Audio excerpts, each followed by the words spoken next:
Please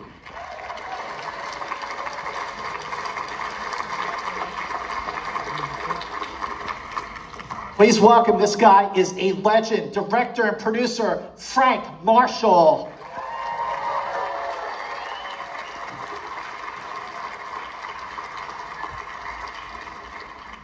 And ladies and gentlemen, all rise and give it up from the Beach Boys, Jardine.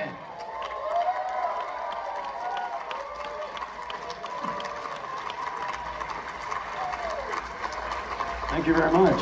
And stay standing and give it up from the Beach Boys, Mike Love.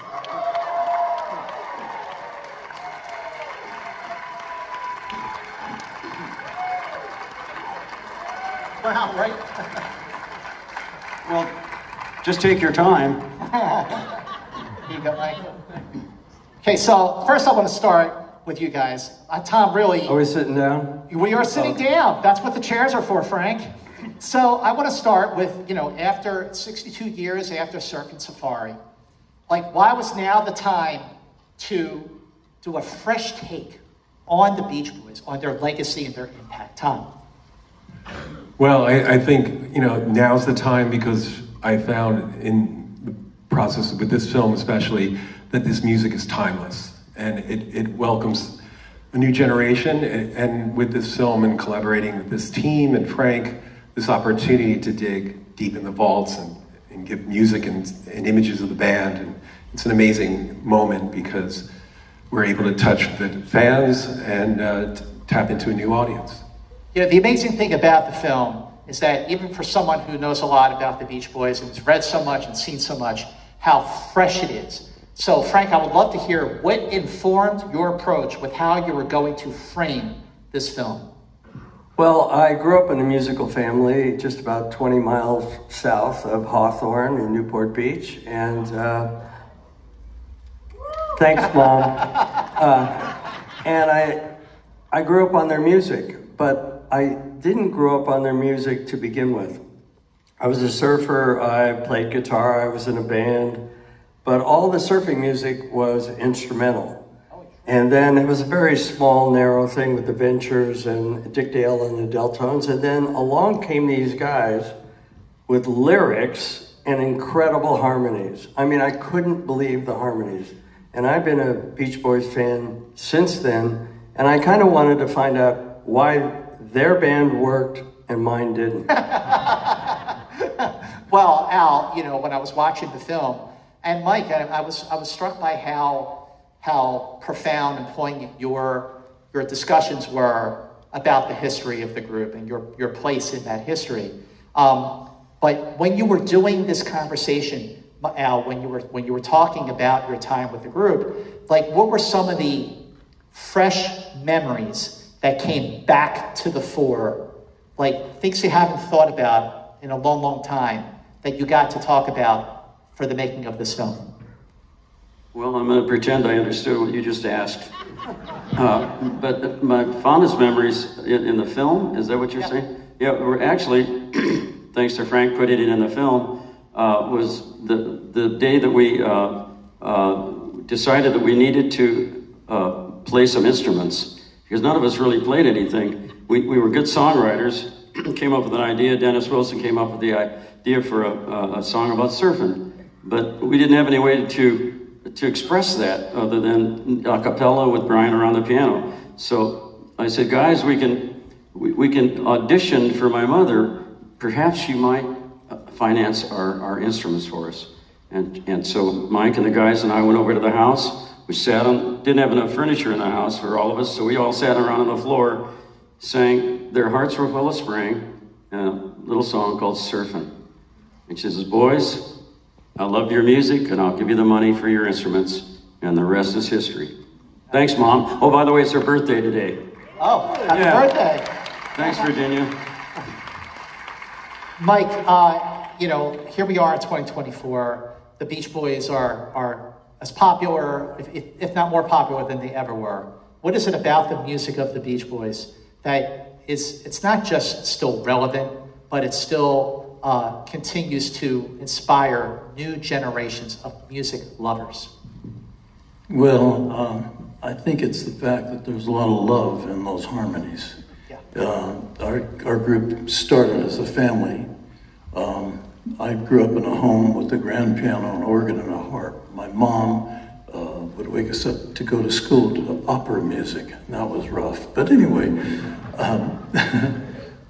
we had Christmas parties, New Year's parties, birthday parties, Thanksgiving, and every time we got together as family, and the Wilsons, I mean, my mom was one of 8 kids. Murray Wilson and my mom, Emily Glee Wilson, were brother and sister. So we had many, many nephews, cousins and aunts and uncles and, grandparents and all that. And we'd all get together, and it was all about music, harmonizing together. And what I learned at a very early age, there could be dynamics that weren't so positive within certain individuals in the family. And that happens with lots of families. But when we got together and sang and harmonized, all that division went out the window. So I think that's a life lesson. And I think that thanks. I think that this day and age, good vibrations and fun, and don't worry, baby, and wouldn't it be nice, are all incredibly relevant because of the state of the world and the challenges we all face, whether we're doing well or not doing so well, we all face challenges. And I think it's great that the Beach Boys music still thrives and survives and is alive to this day. 100%. And let's not forget California Girls. Oh, I didn't forget it. So Thom, I would love to have been with you guys going through the archives, looking back on all, because I thought I'd seen it all, but I'm watching this film going I never saw that before. How did you find this stuff? Oh, we have a great team. A lot of them are here tonight. Thank you, everybody who worked on the movie.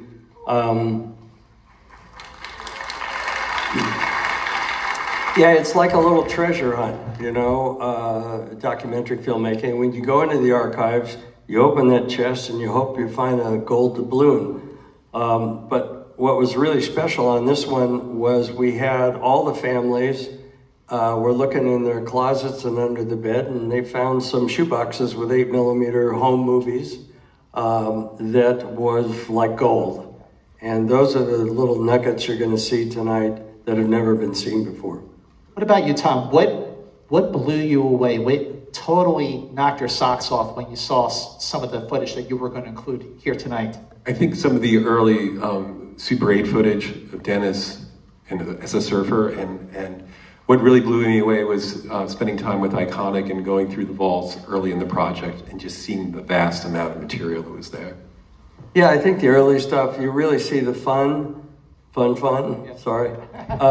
that everybody had. I mean, when you see them on stage and they're teenagers and they're having a ball and you can really see it. And I think that is one of the anchors that kept this group together. But again, like Mike said, it's the blending, it's the family thing.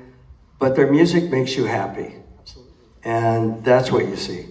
One of my favorite concerts that you guys did was on the Tammy Show in '64, because with all the girls screaming, the harmonies never missed a beat. The musicianship just came right through. So Al, I'm going to try to word this question easily. Because time changes how you see things, is there something that you're more proud of now because more time has passed since the 60s stuff? Yeah, I reflect on the learning harmonies with Brian Wilson. And that, as time goes on, I realize how extraordinary that was. He used to give us our parts on the right hand, the 4 fingers in his right hand.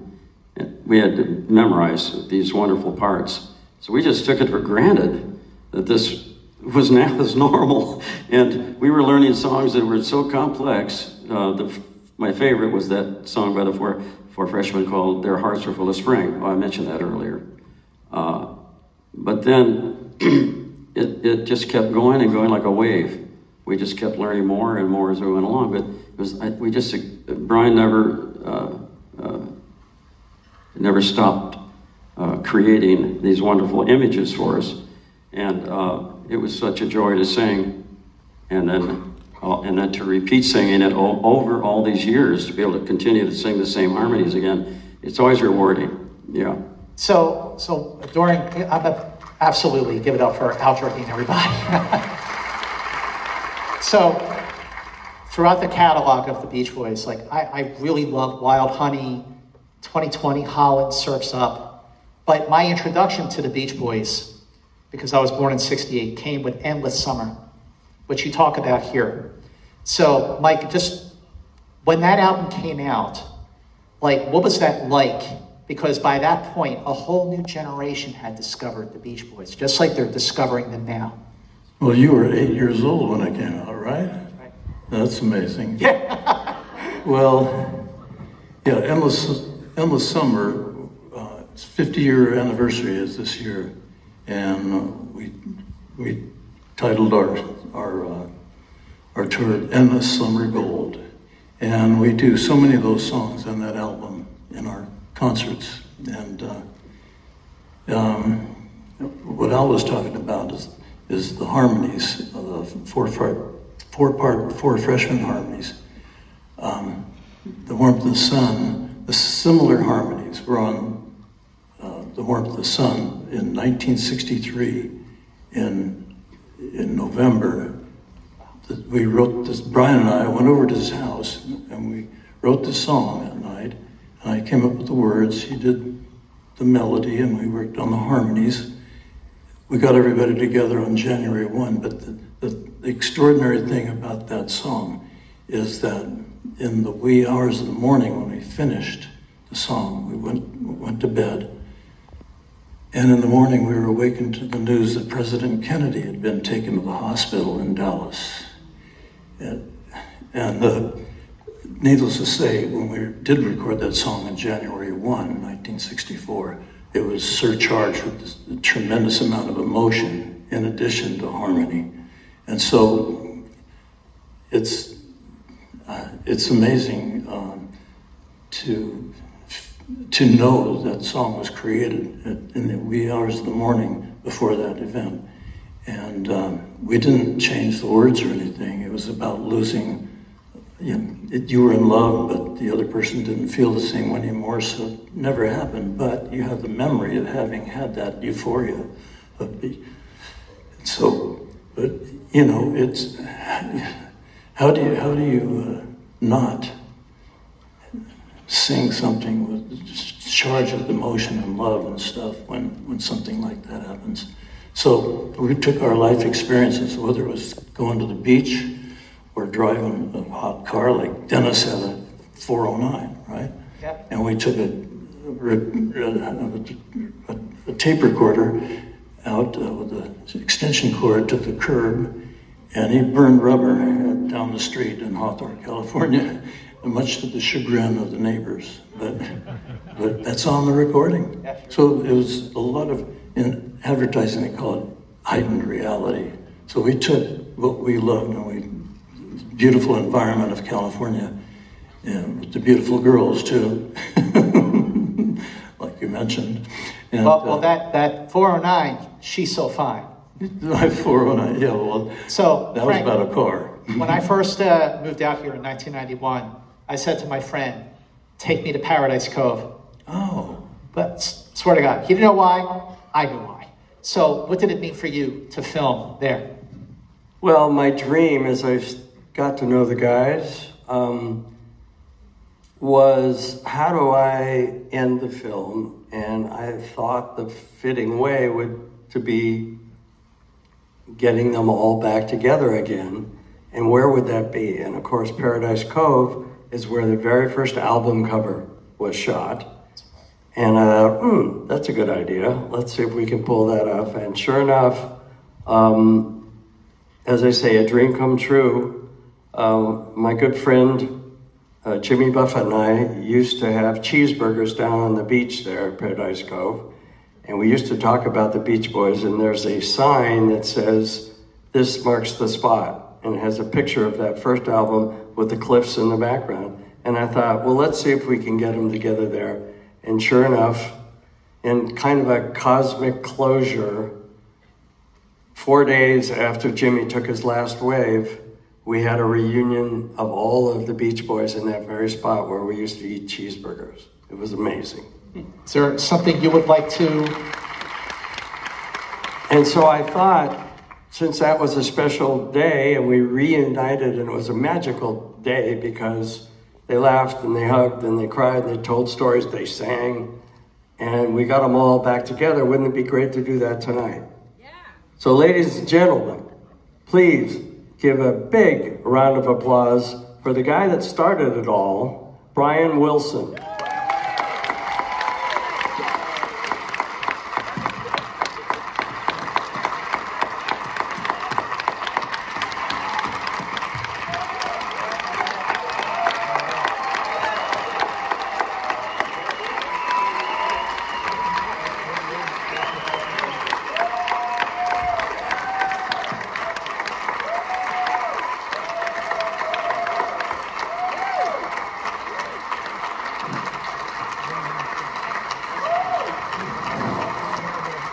Hey, Brian. Brian. There he is. I think we should also say that we've got 3 other Beach Boys here. David Marks. Hey, Dave. Bruce Johnston. And Blondie Chapman. So we got everybody here tonight. Ladies and gentlemen, once again, the Beach Boys drops on Disney Plus this Friday.